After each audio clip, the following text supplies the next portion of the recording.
All righty, my friends, welcome back to Let's Build a Business. And today, what we're going to talk about is choosing a business. We have to figure out what sort of business we want to choose. What do we want to do in this online world? So, first things first, here, sort of a couple things on the outset, a couple of caveats. We have to understand there is no perfect solution for all problems. What I may be better at may be different than what you may be better at or what you're interested in doing for a business, and that's okay. What I want you to really do is take a minute, sit down, think about it, figure out what you love or what you like or what you're really interested in and you really want to learn, and I want you to do that. Make that your business. I can't tell you that business X is the way to go forward, right? I can't necessarily say that because the fact of the matter is business is hard, business takes time and effort, and business takes some skill. And if you don't have that skill, we got to learn that skill, right? And if you can't love it, I want you to do something that you know, right? Something that you can start today or, start laying the foundation today and get into it easily. And then we can transition later. The big key thing is starting. Another thing I want you to think about is your why. Why are you doing this? Why are you going to invest the time, the effort, the money? Because there is nothing in life that is free, my friends. Why are you going to invest these things? The frustration, the agony, those sorts of things. It's not all a bed of roses, right? I need you to figure out your why. Why do you want to start this business? What goal or goals are you trying to achieve? Because if you don't know your why, you're not going to be successful. You're going to come up to something that's hard, something you don't know, something you don't understand, and you're going to quit. And that's just no good thing to do, right? So if you know your why, you can press through those barriers. At the end of the day, business is work. And there truly are very few overnight successes. And you got to know that going in. Anybody selling you something that says, hey, work an hour a week, make $10,000 a month. It's bullshit. Okay? It takes work. And I'm setting expectations. Just like you're going to set expectations with customers, I'm setting expectations with you. This shit's going to be hard. It's going to be work. You're going to have to spend time and effort, certainly in the beginning, to get this done. So keep those things in mind. Now, I don't want to beat that dead horse, but before we start talking about specific types of businesses, insofar as exact businesses, let's think about kind of the three different major types of businesses. We have merchandising businesses, manufacturing businesses, and we have service businesses. And let's talk about what those are. So a merchandising business is basically where you go out, purchase large quantity of product, and typically you're going to buy those at reduced prices or wholesale prices, and then you're going to go and you're going to sell them individually at retail prices. You're not going to be changing typically their initial form, right? So you buy low, sell high, that kind of thing. And you're going to make a profit if that amount of money that you receive from reselling the purchased product exceeds or is higher than the purchase price and your business operating costs. So things like grocery stores, clothing stores, all your retail outlets, those are typically going to be merchandising types of business. If you are experienced in merchandising, i.e., you know where to go look to get wholesale products, and you have an idea of where to go sell those products and market them and etc., a merchandising business may be good for you. Typically, merchandising is going to have a significant cost of entry, right? You're going to have to lay out a bunch of cash for the products. You have to lay out a bunch of cash to warehouse them. You have to lay out a bunch of cash to market them. And then you get paid sort of on the back end, right? So that's kind of how the merchandising business works. Now let's talk about the manufacturing business. And a manufacturing business is where we go and we purchase raw material and then we use that raw material to create a new product to sell, right? So we're going to combine that raw material, technology, human labor, and other overhead costs to ultimately create a manufactured good that can be sold. So, if the price of goods that are sold exceeds the cost of production, then we earn a profit. So things like automotive companies, bakeries, restaurants. Let's say you're really handy and you want to get into woodworking. That would be like a manufacturing type of business, right? You go out, you purchase 2x4s or whatever, the nice wood to make cabinets, let's say, right? That stuff all has a cost. You got to buy the nails, you got to buy the glue, you got to buy the tools if you don't already have them. All of that. That would be sort of how we're going to measure profit. What did it cost me? What is my time worth, right? Because you have to pay yourself a reasonable salary or a reasonable fee. And then we want to sell it. So manufacturing, I think there can be a good thing if you already have the skill, right? I've got some friends who are pretty good at woodworking. Others that they do some artsy-fartsy type stuff. They take metal, they turn it into, art, whatever. That kind of might work for them, and that may work for you. I can tell you, for me, it's probably not the business for me. And then we have a service business.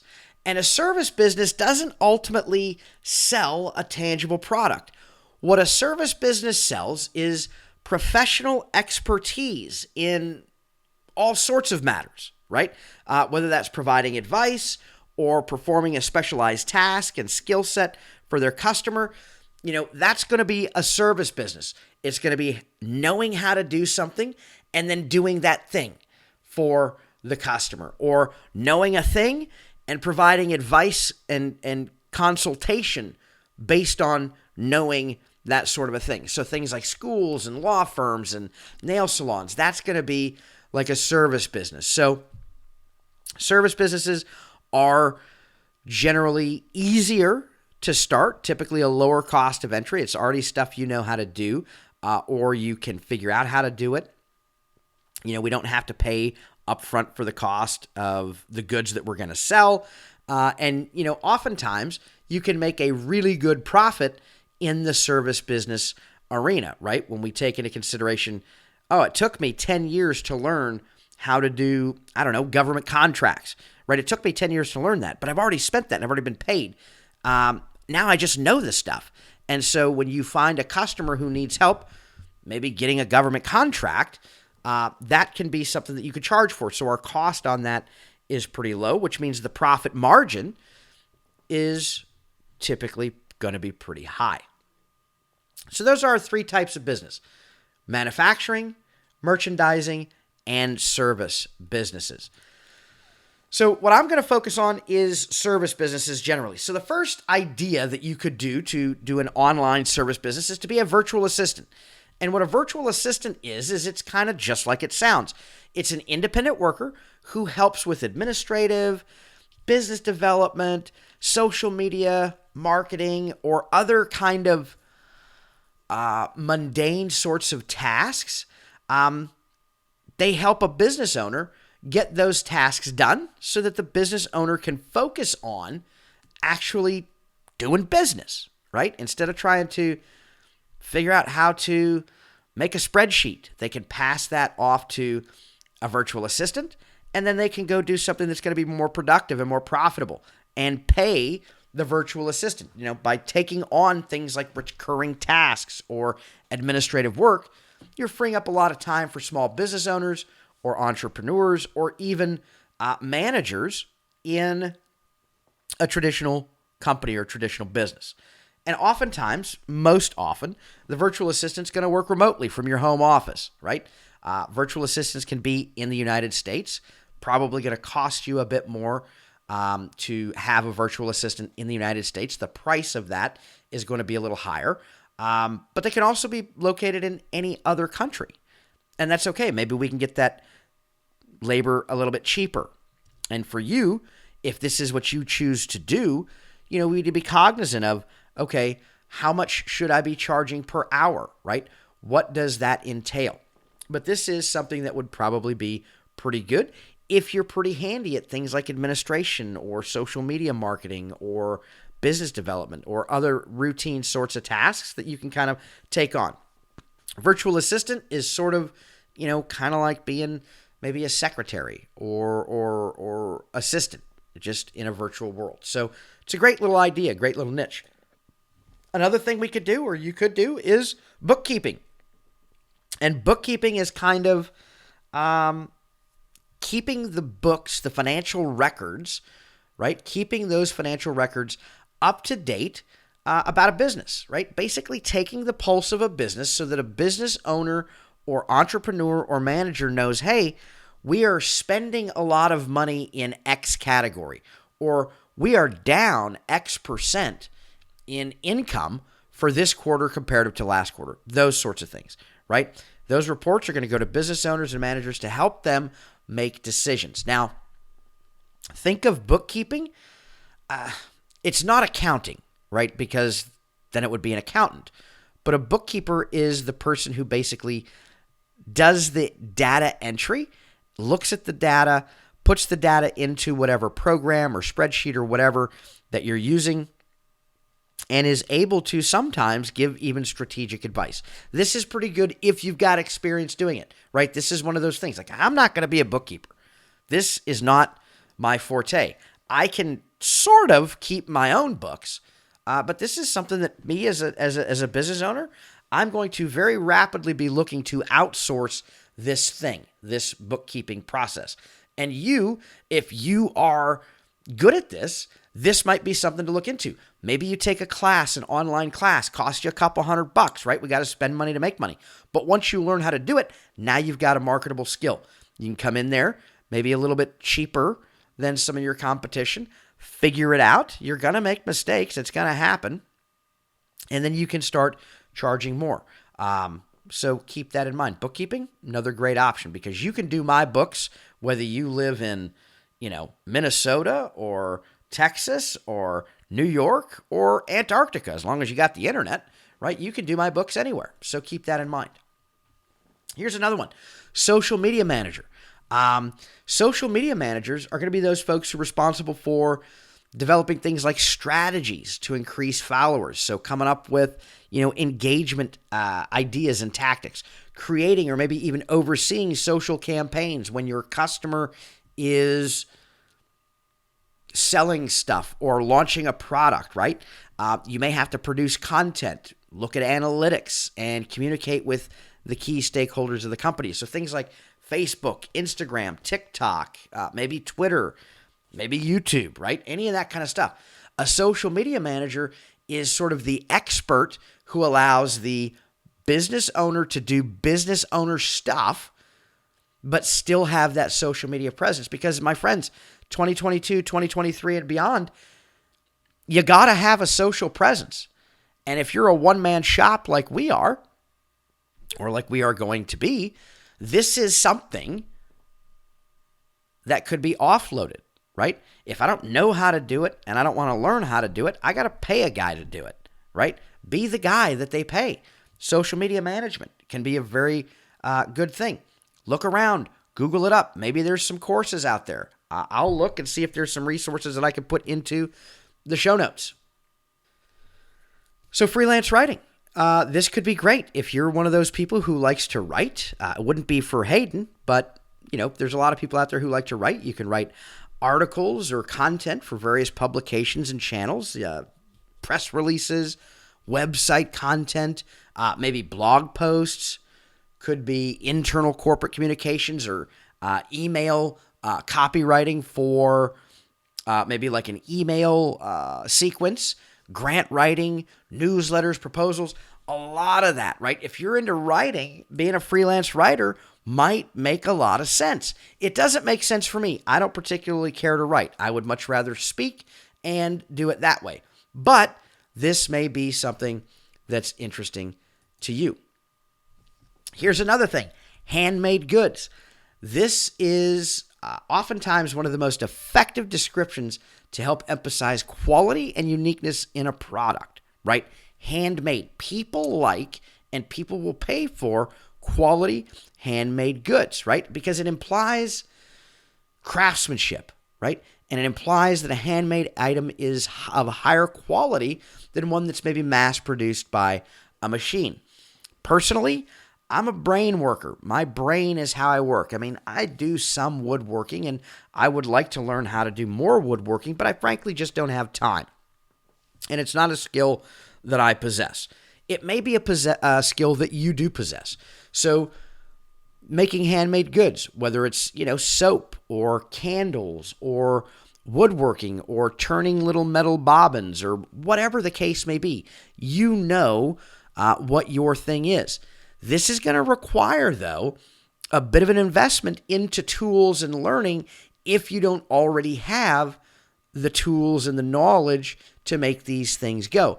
It's also going to be a bit difficult. Difficult may not be the right word. It's going to be another thing that you have to deal with because now you got to sell these things, right? Where do we sell them? We're talking about online business here in this series. You could run down to the local mom and pop and maybe they'll sell your homemade soap.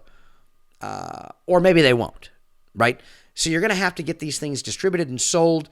You're still going to have to do all the online stuff that we're going to talk about in this series, but you're also going to have the added thing of, hey, you got to go make the good. Go find the raw materials, etc.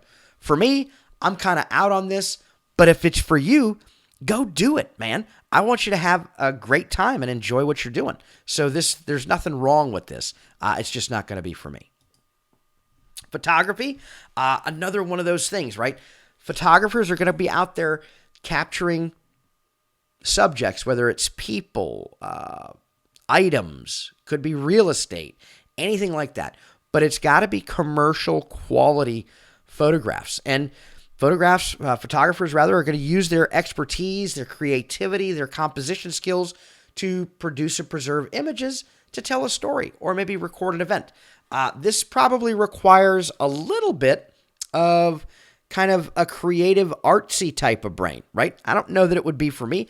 I enjoy photography with my iPhone and stuff like that, but that's probably not commercial quality, right? You're going to have some special or expensive equipment in, a good camera. It doesn't have to be the newest, mirrorless camera or whatever. But you're going to have a decent camera. You're probably going to have some lighting, and you're going to have some practice to figure out things like composition and framing and etc. I see something cool. I take a picture with it on my iPhone. It looks pretty cool to me. I'm probably not going to be able to sell it. But if you are in the photography thing, hey, this is almost like another handmade sort of product, right? And you have a diverse group of people that you can sell to, whether it's weddings, bar mitzvahs and birthday parties, like all of these things.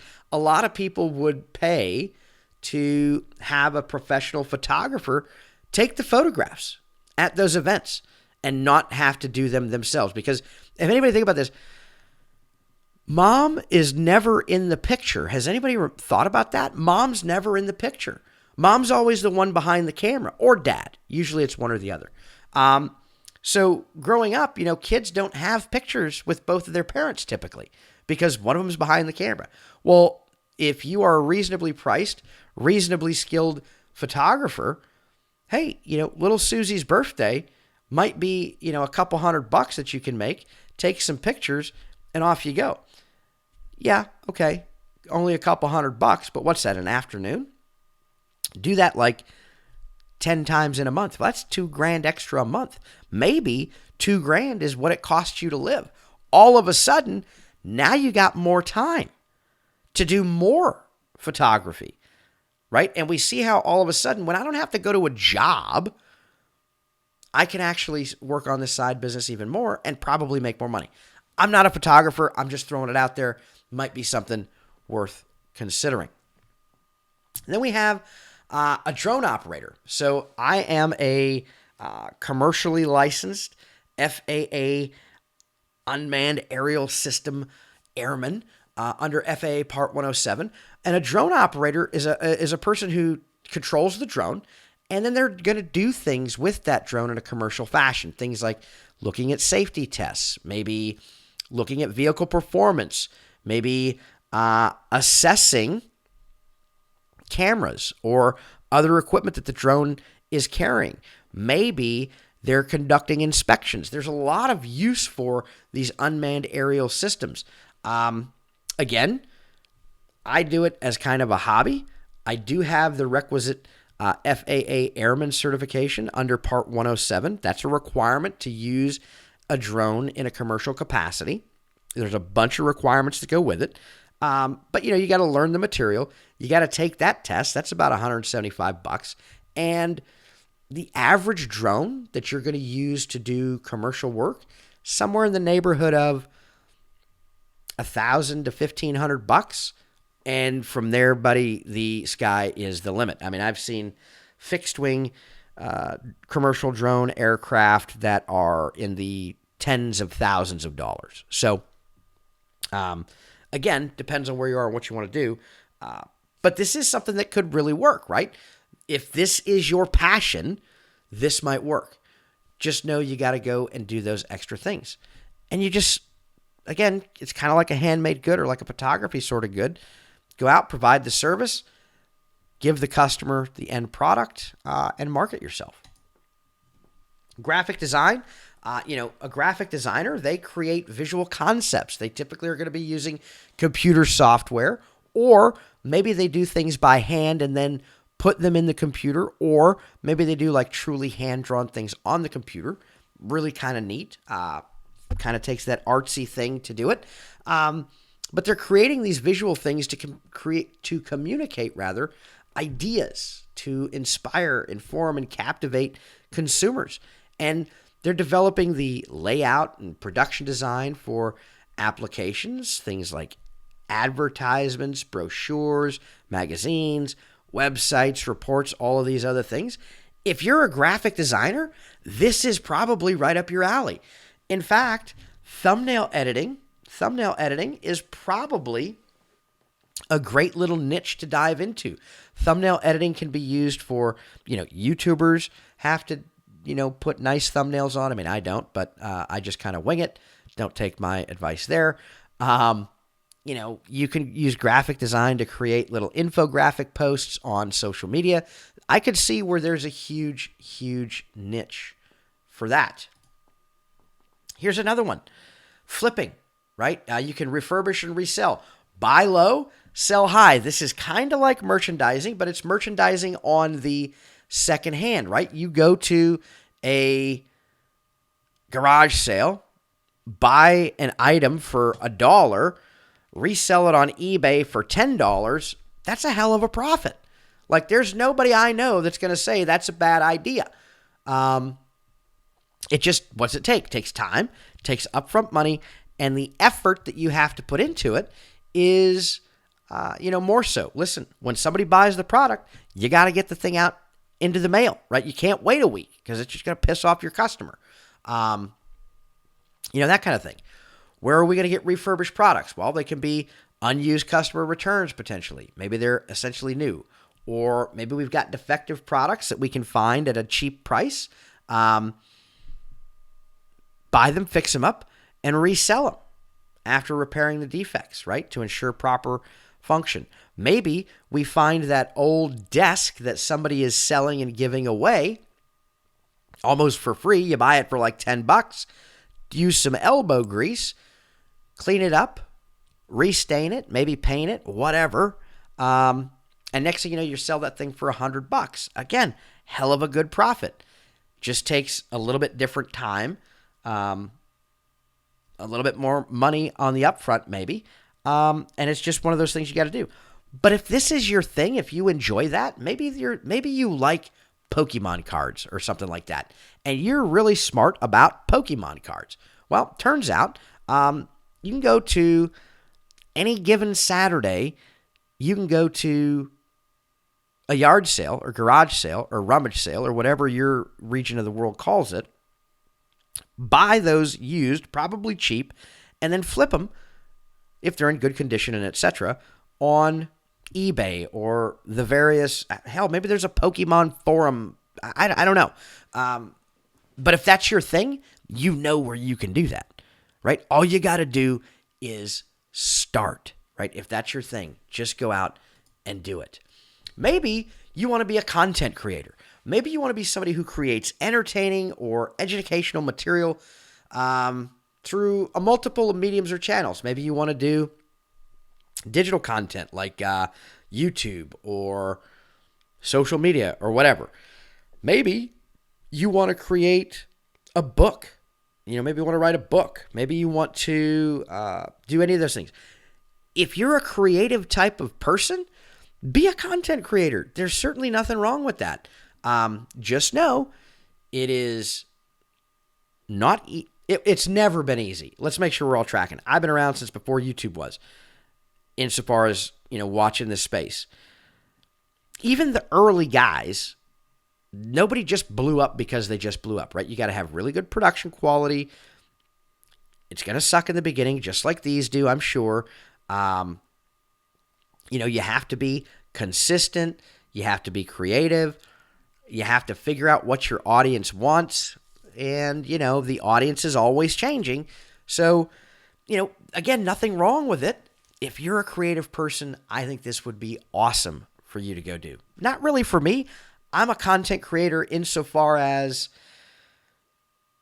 I record kind of what I'm doing, right, for this experiment. But other than that, that's not really what I do. So if that's what you want to do, go do it. Figure it out. E-commerce. E-commerce is electronic commerce or internet commerce. And basically what this is going to be buying and selling of goods and services using the internet. Typically when we think e-commerce referring to the sale of physical products online. E-commerce could be you go out, you build a store, maybe you buy products and put products in that store to sell. So now your warehouse is kind of a merchandising sort of thing. Or there's this concept called drop shipping. And drop shipping is basically where you get linked up with a company and I order from your website, a pen. And you basically forward electronically, through systems, push that pen order to the pen company. And the pen company is the person or the entity that actually sends me the pen. You basically take your middleman cut. That's kind of, for lack of a better term, that's basically drop shipping. I'll tell you, it's merchandising is not easy, I don't think. It doesn't strike me as something that would be easy. You got to go find a product that you can sell, find a product that's good, find a product that you can afford. There's a lot of factors here. E-commerce, neither good nor bad. If that's your thing, if that's something you know about, or if you're really passionate, you're like, man, I want to go find a product to sell. You can do it. Just know it's difficult. But that's okay. The whole thing is going to be difficult, my friends. None of this is easy. I don't think this would be for me. But I'll guarantee for some of you, it is. And that's perfectly okay. Affiliate marketing. Affiliate marketing is kind of like drop shipping, but more in the digital world. So affiliate marketing is a marketing arrangement where affiliates receive a commission for maybe each visit or sign up or sale that they generate for a merchant, right? And what this arrangement does is it allows businesses to basically outsource part of their sales process.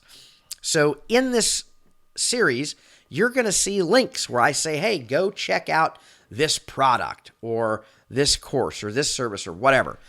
And they're probably going to be affiliate links because I'm saying, hey, I recommend this and you're going to see me use it. I mean, it's not like I'm doing everything very transparently here.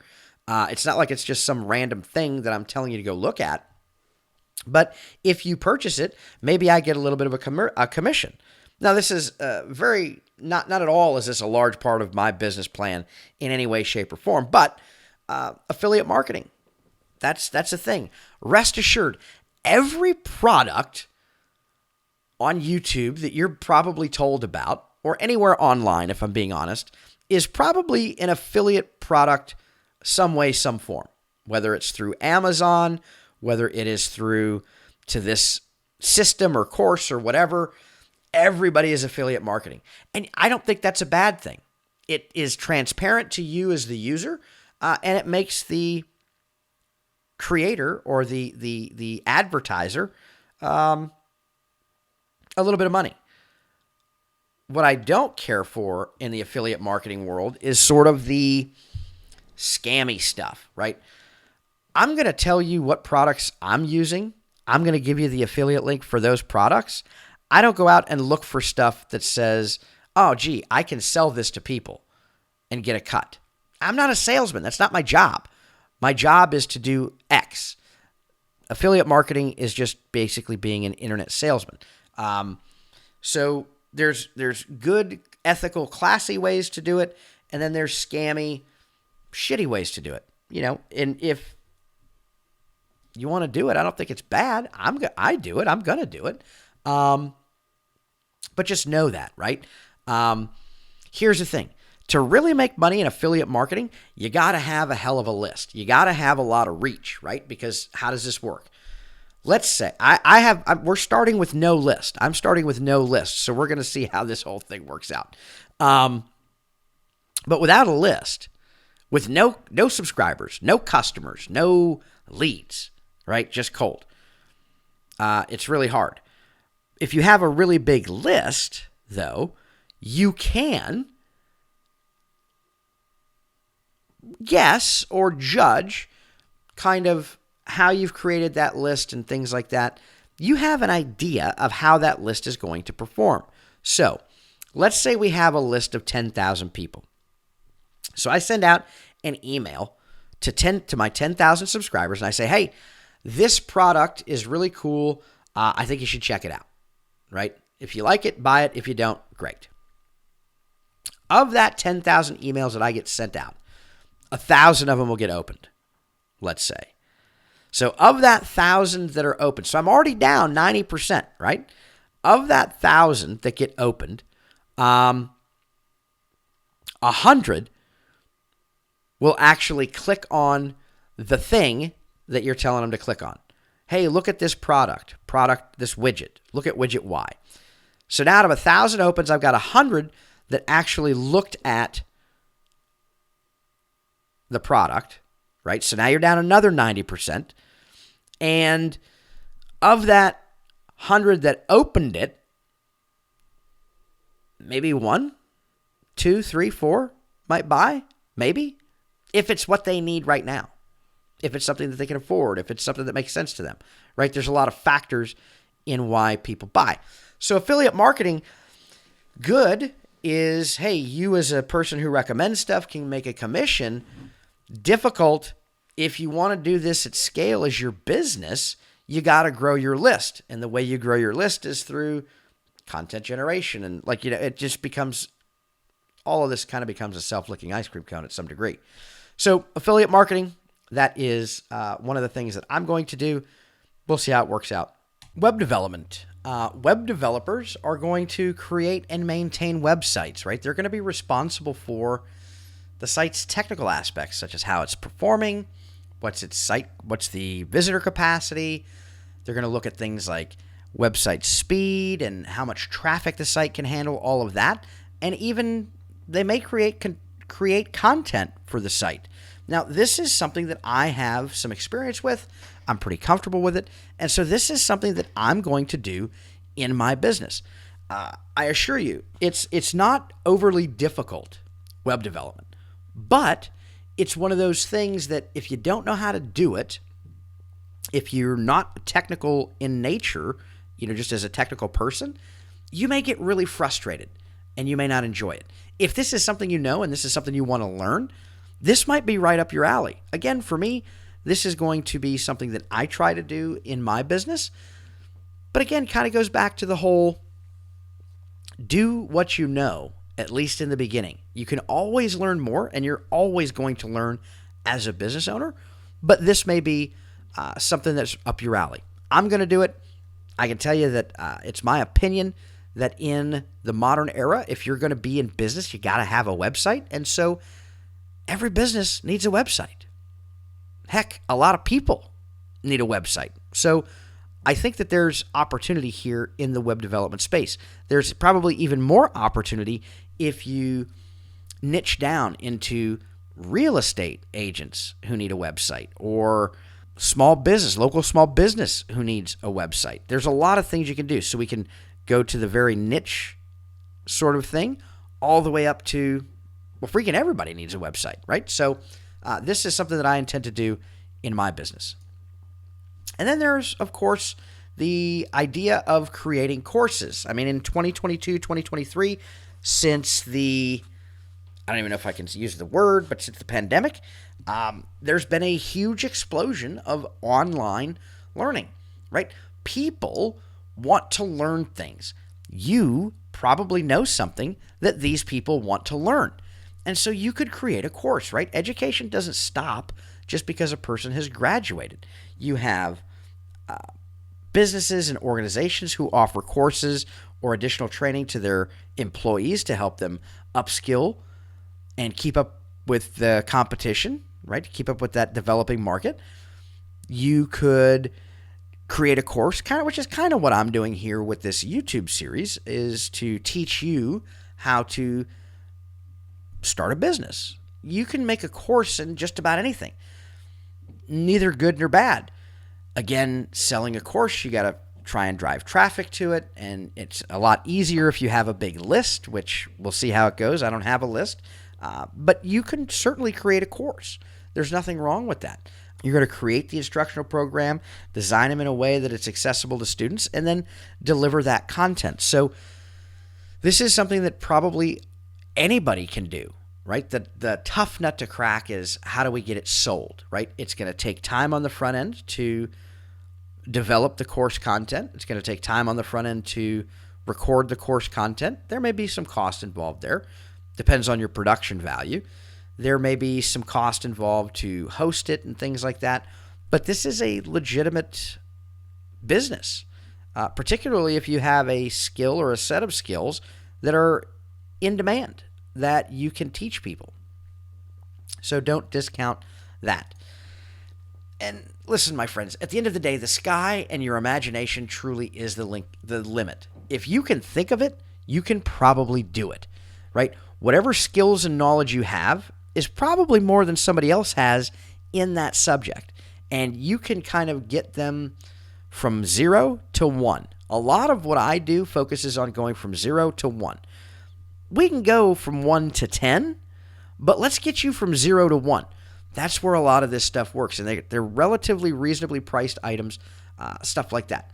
Ultimately, you want to help solve a problem. What's the problem that your customer has? Identify that problem, and then come up with a unique and creative solution. Be creative in this, my friends. There are really no limits. Here's the other thing. Everything that you want to do has probably been done. Very rarely is there a brand new novel idea. That's just the reality, right? If we look at, Tesla with the light bulb or whatever, right? There's always multiple people doing kind of the same thing. It's all same, but different. Don't let that be a discouraging factor for you. I think that there's enough people out there that want to learn, and you are unique enough that the way that you solve a problem, the way that you approach an issue, may be better for others than the way I would do it. And so don't be afraid of competition. In fact, I kind of look at it like this. If there's competition, tells me that this is something worth doing. So the sky and your imagination truly is the limit. I've just given you a few different options on what you could do if you so choose. So now the question then is, well, what is Hayden going to do? Well, kind of going back to the beginning, I know, like, and understand technical stuff. I'm interested in digital marketing and helping people to achieve their goals. I want to be a facilitator, solution finder, a problem solver. I want to advise and consult to help others achieve their goals. I like being like I'm a great vice president, right? I'm the great number 2 guy. Somebody else may be a better number 1. I'm the great number 2 guy who helps number 1 get to where they want to go. And I have some business experience, and I like it. So that's what I'm kind of my thought process as I'm evaluating what do I want to do for a business. And then my why. Why am I doing this? Well, the fact of the matter is I want to work and live on my terms, and I want to find financial independence while helping others to achieve their goals and dreams. And I want to make a good living doing it. So if we kind of think back to the very first slide, this is sort of my foundation. Okay, this is the foundation that I'm going to have to build my house on. It's as good a foundation as I can have at the moment. Not saying we can't improve it later, but this is the best foundation I've got. So knowing what I want to do, I now look and say, okay, well, what am I looking for in starting a business? I am not interested in holding inventory. I'm not interested in shipping. I'm not interested in manufacturing. Those are time-intensive things that, frankly, I don't have the extra time to do it. So I'm not interested in those. I'm looking for, and I want a relatively low startup cost. I have some money that I can throw at this. Everybody's different, but the amount of disposable income or the amount of disposable free cash that you have to throw at this, it might cause you to make some decisions. So I'm looking for relatively low startup costs. Notice I didn't say 0 startup costs. That's just not realistic, folks. Okay?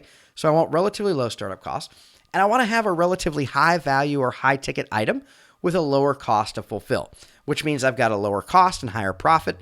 And if possible, I want to get into a recurring revenue model. And I want it to be something that I know, something I can learn quickly, or something I can contract out. Okay? So that's what I'm looking for when I start, or when I'm starting this business. And so what I've decided to do is I've decided to do a digital agency.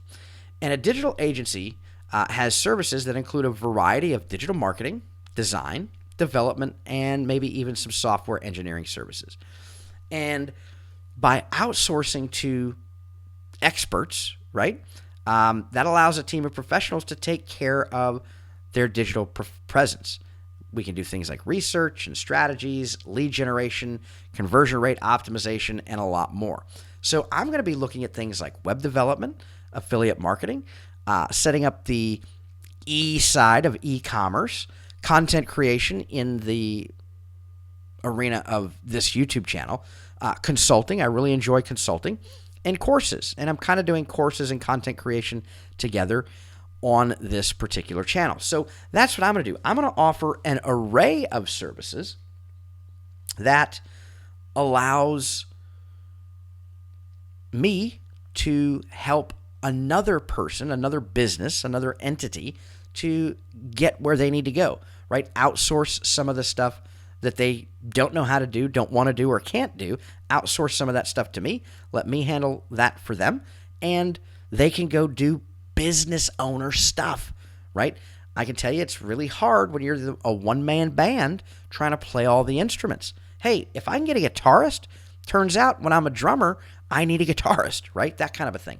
So a digital agency, that's what I'm going to do. It's going to give me plenty of things that I know how to do, plenty of things that I can learn how to do, and plenty of things that I can contract out. And here's the thing. When you contract things out, you need to be able to know what right looks like.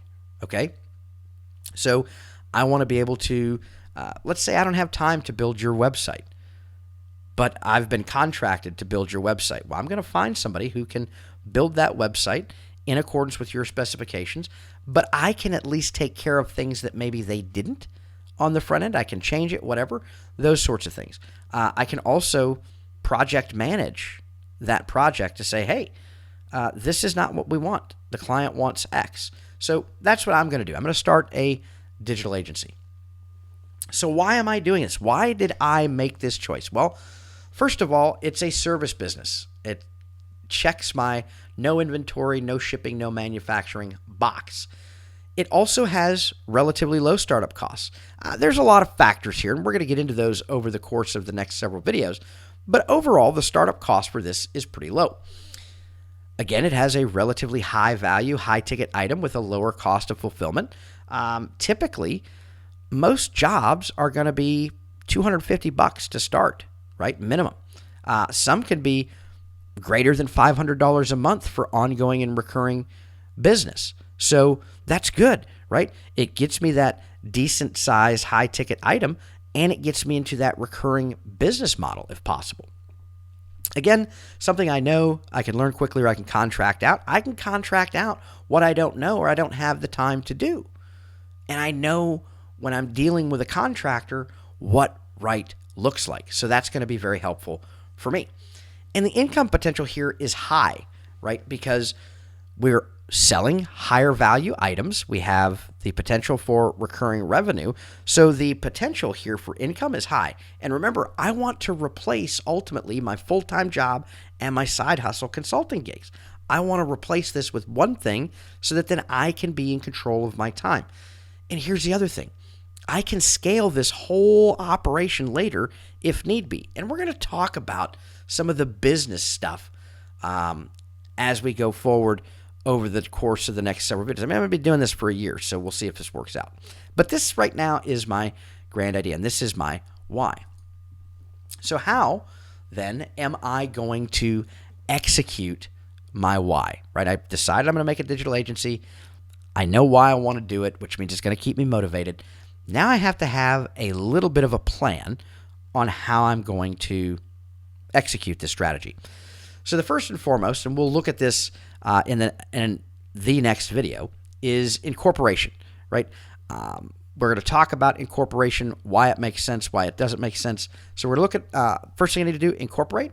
Second thing I want to do is get our web presence up and running, right? I'm going to need a website.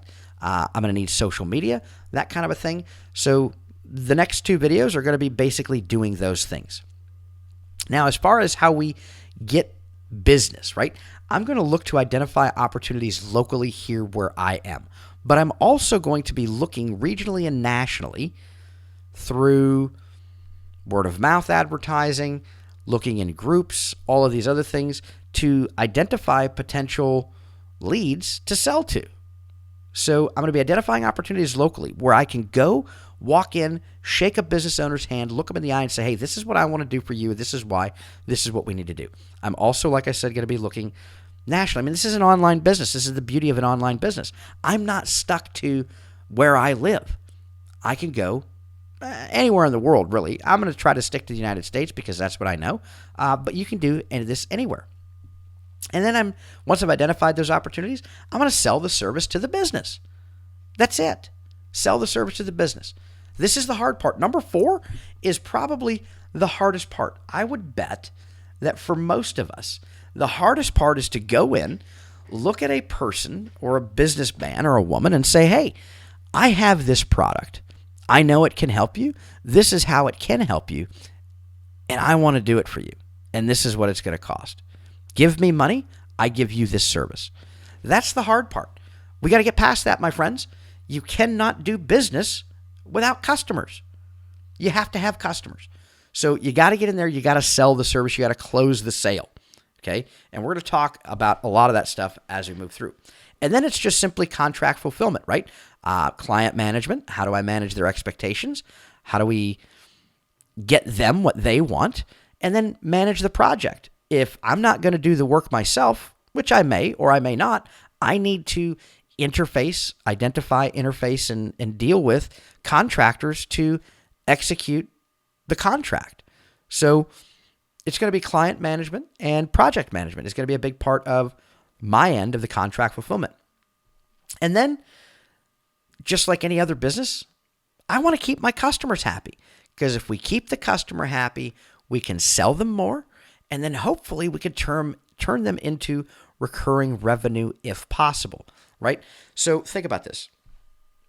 Customer, identify a customer. Hey, this customer needs a website. So we build them a nice little website, couple grand. Okay, good. We got them a website. They're like, oh, this is awesome, Hayden. I'm online, right? We get their Google business stuff going. We get their social stuff going, right? Hey, this is where we need to be. Right now we're moving. You're going to start to see increases in sales. That's good. And then they're going to be like, hey, maybe I don't really have time to do all of this social media stuff that you set up for me. Can you manage that for me? Well, yes, I can. How do we want to do that? It's going to be a monthly fee for sure for my time. And how much money do you want to spend on ads every month? Right? That's going to be the next question. So if we can get them into recurring revenue, that's good. Keep them happy, keep selling, turn them into recurring revenue. And understand when I say turn them into recurring revenue, I don't mean that like I don't give a damn about them, because I 100% give a damn about them. Because if the customer's not happy, if the customer's not seeing success, they're no longer recurring revenue. That's money coming out of our pocket. So we want to keep them happy, keep them engaged, make them successful, because then we all win. And then we just want to repeat and scale that, right? If I find one customer this month, I want to find 2 next month. If I find 2 next month, I want to find 4 the next month. At some point, I'm going to be run out of, I can't do all this work by myself, which means I need to scale, which means maybe now I got to hire somebody. Hey, I need a part-time project manager who can, or maybe I need a part-time salesperson, or whatever the case may be. So we're going to repeat this process and scale. The process is simple. Identify opportunities local or nationally, sell the service to the business, fulfill the contract via client management and project management or actual execution yourself, and keep the customer happy. Sell them more, turn them into recurring revenue. It sounds easy. I'm sure it's not. But that's my plan at the moment. And here's the thing, my friends. I'm sure some of you are like, oh my God, this is going to be an enormous, astronomical amount of work. Trust me when I tell you, I'm thinking that myself. Okay? But you do things. How do you eat an elephant? One bite at a freaking time. I can't worry about contract fulfillment today. It doesn't matter. You know why? Because I haven't done step 1. I haven't incorporated shit, right? Before I do that, or before I do anything, I'm going to do my incorporation. And I'm going to show you guys how to do that. Step 2, get my web presence up and running. Now, here's the thing. The other thing is perfect is the enemy of good enough. So when I say get a web presence up and running, I want to get a website. Yeah, I want to try and get it ranked on Google.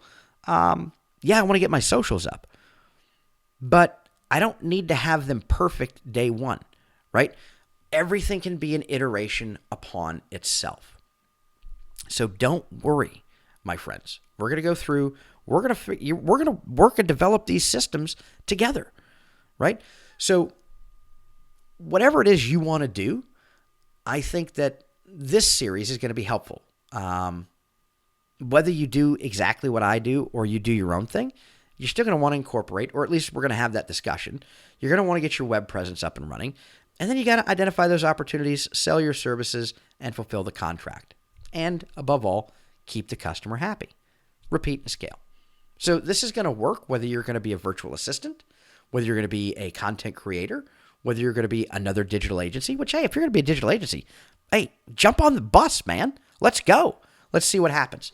So that's my plan at the moment. I'm sure this is going to be like all other plans. None of them survive first contact with the enemy. In this case, the enemy being, just life and business.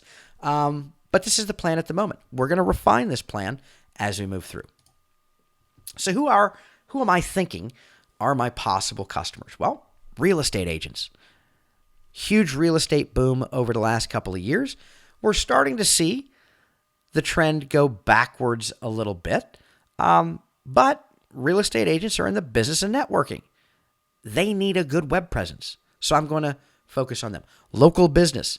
I think local business is so important. I live in a I live in a metropolis sort of area, but I live outside of it. And I live in a relatively small place. And so I try to patronize local business where I can. I'm going to do what I can to help them. Maybe there's other service businesses. Maybe you wants to build a digital agency, or you want to become a content creator, or you want to do X, Y, and Z, and you don't know how to do something, hey, call your boy Hayden. I'll help you out. We'll get you a website going. We'll get your social set up. We'll get your email going, whatever the case may be, right? What about law firms? Law firms are another great sort of entity. Lawyers, hey, shiesty as they may be, they still need to get their information out there. They need to get customers coming in the door, right? Law firms, another great one. E-commerce businesses. Listen, I'm interested in the E part, the electronic part of the commerce business, but I'm happy to work with them to set up systems, whatever. And at the end of the day, everyone needs marketing, right? Now, most gurus will tell you, hey, the riches are in the niches. And generally, I would agree with that. If you can find one-legged, bearded female business owners to be your target market, good for you. God bless you. Niche can be really good if you know or if you have one, right? I'm not anti-niche by any means. Personally, I look and I say, hey, I want to sell everybody, right?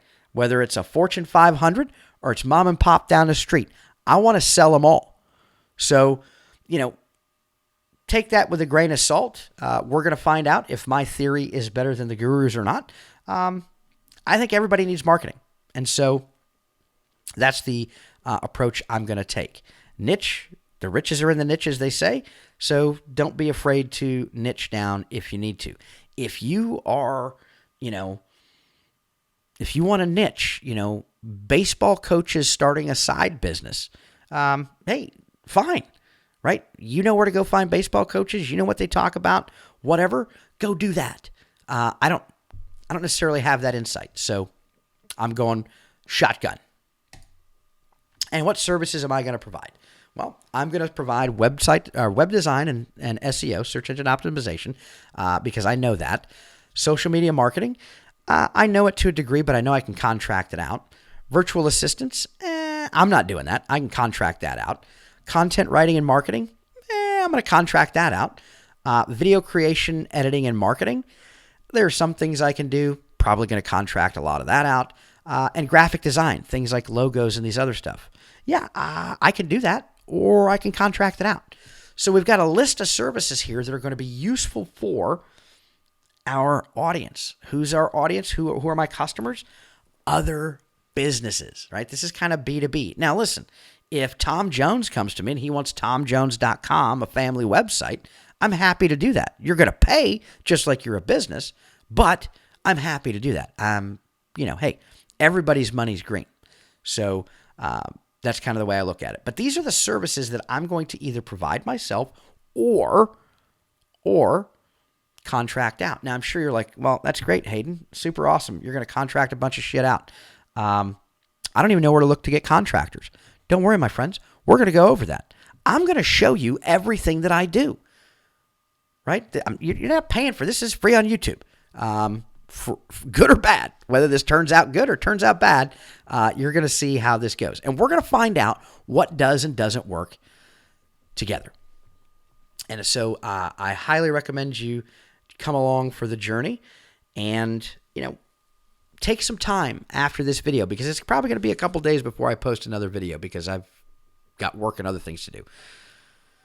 Take some time. Think about what is it you want to do? What's your why? Why are you doing it? And then start thinking of things like names, right? Do you want it to be Billy Bob's website design? Or do you want to have a cool name like, I don't know, Nemesis Gaming Web Design? Or, I don't know. Think about it, right? So think about those things. What you want to do. Do you want to be in the merchandising, the manufacturing, or the service business? Once you've figured that out, think about what you want to do within that. Again, I'm going with a service business, and I'm choosing to be an agency, right? I want to be kind of the one-stop shop for most things that a business could need in the digital world, right? I'm not going to be the guy who's like, hey, I'll take care of your rental trucks. Like that, I don't know anything about that. I know digital stuff though. So that's kind of what I'm going to do. I want you to think about what it is you think you'd be good at. What do you know? What do you like? What do you want to learn? What are you interested in? Think about that and then apply that to the type of business that you want to create. And, hey, let me know in the comments what it is that you want to do. Whether this video is going to go up today probably, and, maybe you're watching this thing 8 months from now, a year from now. Maybe nobody watches this. Hell, I don't know. Throw it in the comments. Let me know what you feel like you want to do. And in the next video, we're going to talk about incorporation, and we're going to talk about how we can buy our domain name, okay, and some of the techniques that I use to identify that. So with that, thank you all so much. Please do like or comment, like, subscribe, and share. I guess that's what all the YouTubers say. Let me know in the comments what you're thinking, and I look forward to seeing you on the next video. Take care.